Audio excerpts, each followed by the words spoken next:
Creo que cuando nosotros tenemos un sector postergado, cuando tenemos un sector que le ha costado mucho avanzar en cuanto a los derechos digamos, laborales y de seguridad social, es lógico que los trabajadores se sientan sin las mismas protección que tienen de repente los trabajadores de la ciudad. Solo basta decir que las 8 horas para el trabajador rural llegaron decenas de años después que para los trabajadores de la ciudad. O sea, los trabajadores tuvieron que esperar muchísimo tiempo, pero muchísimo tiempo, para tener derecho a la negociación colectiva, ¿no? Recordemos que en el año 1943 se crearon los consejos de salario y pasaron decenas de años también para que los trabajadores rurales pudieran tener ámbitos de negociación en los consejos de salarios. Y esos son, digamos, algunos hitos que marcan y que dejan en evidencia de que este sector ha sido un sector muy postergado. Los trabajadores de la ciudad tenían derecho al seguro de paro. Los trabajadores rurales no tenían derecho al seguro de paro. Y tuvieron que esperar decenas de años para que tuvieran un seguro de paro diferente al seguro de paro de la ciudad. Estos son, digamos, ejemplos que confirman lo que los trabajadores rurales en este encuentro están diciendo. Pero cuando hay un empleo precario, que tiene un salario precario además, un salario que realmente, si ustedes miran las diferentes categorías, los diferentes sectores de actividad, son salarios muy bajos, eso condena a estos trabajadores a que cuando se jubilan con una jubilación mínima. Porque si durante su trayectoria laboral esos trabajadores tienen, digamos, salarios muy bajos y además campea la desocupación, la informalidad, la subdeclaración, cuando no la desocupación abierta, porque conocemos una cantidad de ejemplos donde los trabajadores, cuando termina la zafra, se encuentran con la triste noticia de que no alcanzan a la cantidad de jornal necesario para obtener derecho a seguro de paro y tienen que esperar a la próxima zafra o en la ciudad buscar algún tipo de actividad que a veces incluso es informal o precaria también. Entonces, cuando contabilizamos la cantidad de años, cuando ese trabajador llega a los 60, muchas veces hay huecos en la historia laboral, en esa trayectoria laboral tan dificultosa para estos trabajadores, que no le permite tener a veces la jubilación y cuando la tienen en dificultad, con mucha dificultad, tratando de encontrar testigos y de buscar la forma de lograr los requerimientos que pide el BPS para jubilarse. Luis, ahora permítame, digamos, este aspecto de la zafralidad, que incluso es uno de los que va a estar en este congreso, ¿cómo se puede resolver? ¿Hay algo encaminado para intentar, digamos, atender esa situación que, como usted decía, genera huecos y no les permite acceder al subsidio por desempleo, por ejemplo? Creo que los trabajadores han hecho un diagnóstico sobre esto. Hoy igual nosotros vamos a estar durante casi toda la jornada para escuchar, porque no solamente tenemos que venir a hablar, sino tenemos que venir a aprender, tenemos que venir a escuchar, porque ellos son los que mejor conocen las necesidades y la situación que están viviendo.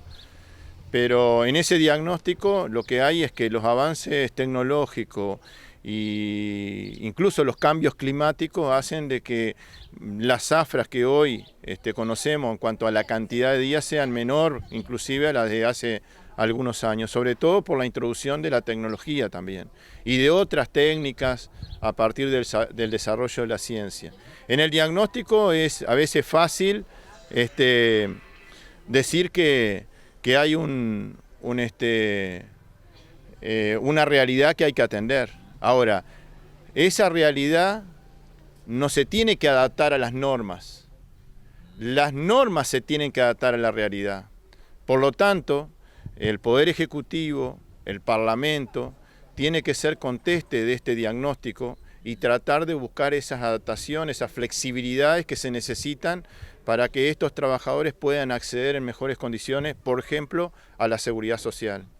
Pero si no tenemos una relación laboral, digamos, sana, si no tenemos un relacionamiento laboral y si no tenemos los derechos laborales más consolidados y por supuesto más amplios, seguramente que eso impacta directamente en la protección social y en la seguridad social de estos trabajadores. Así que, por ejemplo, cuando se aprobó el seguro de paro rural se dijo que se iba a evaluar y que luego de esa evaluación se iban a tomar algunas medidas.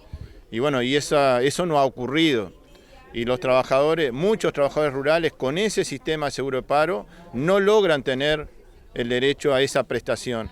En la pandemia inclusive, estos trabajadores han tenido dificultades hasta para tener derecho a la salud, porque muchos trabajadores que tenían que certificarse por COVID-19 no alcanzaban a la cantidad de jornales necesarios para tener derecho al subsidio por enfermedad.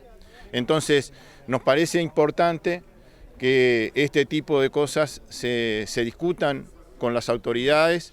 Nosotros ya le planteamos el año pasado al ministro de Trabajo y Seguridad Social que en medio de la pandemia, para los casos de COVID, no se tuviera en cuenta la cantidad de jornales y se le diera el derecho al subsidio a esos trabajadores, pero lamentablemente no se atendió el planteo.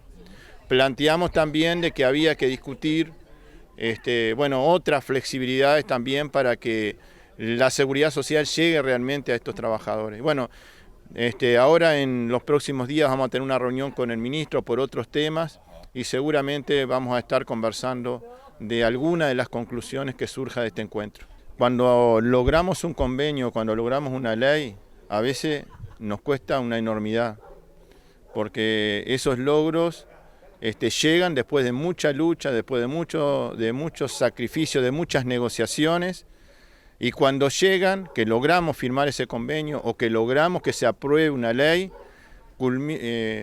finaliza una etapa, digamos, de lucha con la concreción de una norma.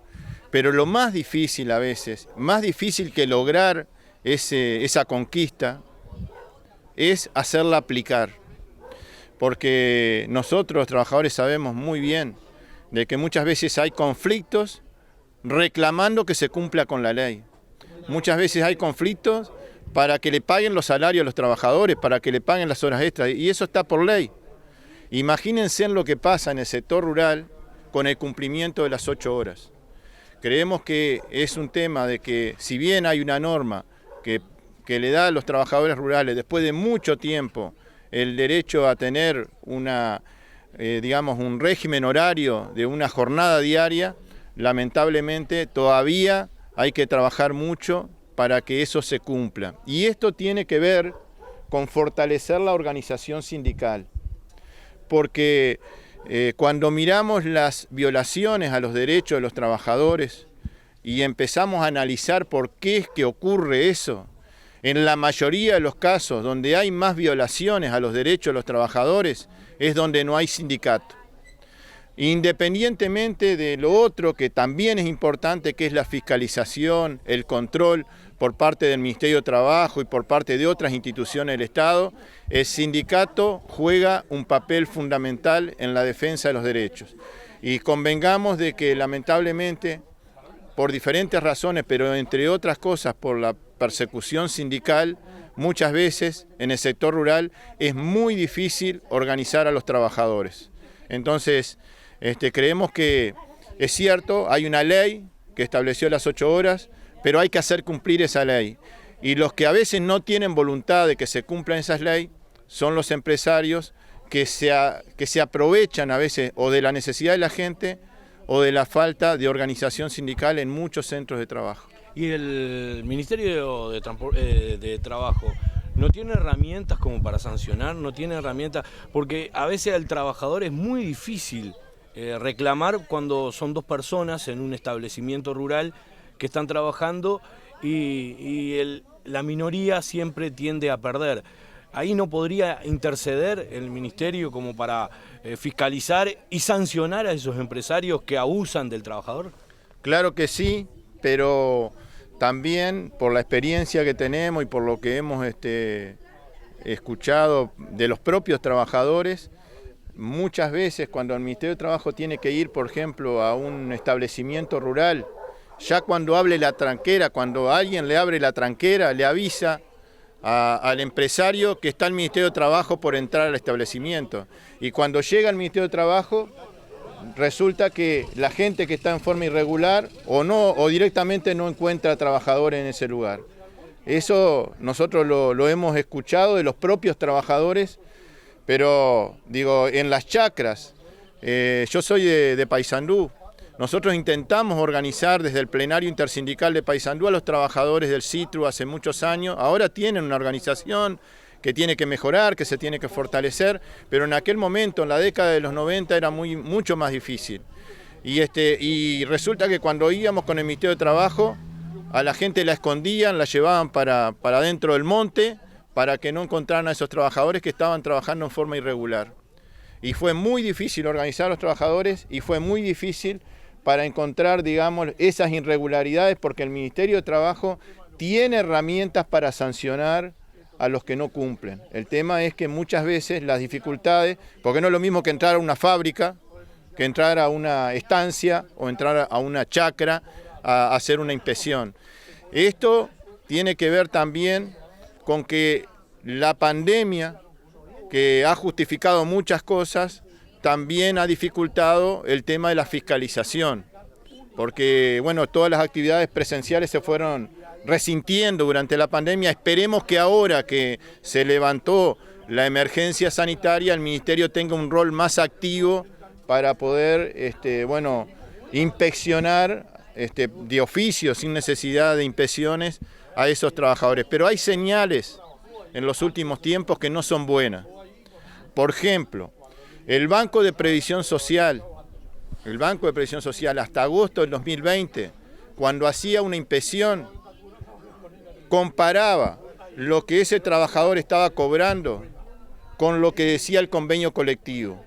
Y si había diferencias, automáticamente el BPS de oficio corregía esa diferencia y corregía la historia laboral. Una resolución del directorio del BPS de agosto del 2020 dice que eso no es facultad del BPS, que eso es facultad del Ministerio de Trabajo, y que el BPS lo único que tiene que ver es si hay diferencia entre lo que se declaró al BPS y lo que se le paga al trabajador. Y eso hace de que haya, un retroceso en cuanto a la efectividad de las inspecciones, porque resulta que podemos llegar a detectar en un solo acto una irregularidad y le decimos al trabajador, no, eso tenés que ir al Ministerio de Trabajo a hacer la denuncia y el Ministerio de Trabajo tiene que venir y darte la razón, cuando el BPS antes lo hacía de oficio, porque tiene toda la información, el Estado es uno solo, tiene toda la información que hay en los convenios colectivos y podía comparar lo que estaba declarado en el BPS o lo que le pagaban al trabajador, que a veces son tres cosas distintas. Una cosa es lo que le pagan al trabajador, otra cosa es lo que le pagan a veces, lo que registran en el BPS o declaran en el BPS, y otra cosa, a veces muy distinta, es lo que dice el convenio colectivo. Entonces, por eso digo que hay señales que no son buenas y que han significado un retroceso en cuanto a los controles y la fiscalización desde nuestro punto de vista. Quedamos en minoría en esa resolución. El compañero Sisto Amaro, representante de los jubilados y pensionistas, y quien les habla, votamos por mantener el criterio que venía desde antes, pero la mayoría del directorio resolvió cambiar esa forma de fiscalizar a las empresas. Y esto es para todas, no solamente para las de la ciudad, sino también para aquellas que están establecidas en zonas muy lejanas.